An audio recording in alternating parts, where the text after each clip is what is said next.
Hello everyone. Today we're going to make our very first Python program. To do this, we're going to simply use print. What print does is print a string to the screen. Now inside the parentheses we pass whatever string or other variables or arguments that we want to print out. As you can see, after writing that statement and pressing enter, it displays welcome to the screen.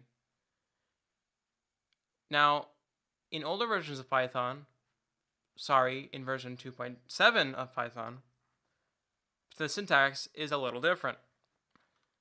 This is written like this. Print, no parentheses, welcome. I can't type today, sorry about that. I'll get better, I promise.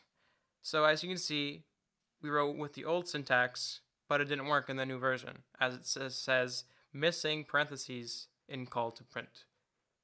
So that concludes this tutorial. We successfully made our first program where it prints welcome to the screen. I hope you'll join us next time where we'll be talking about data types.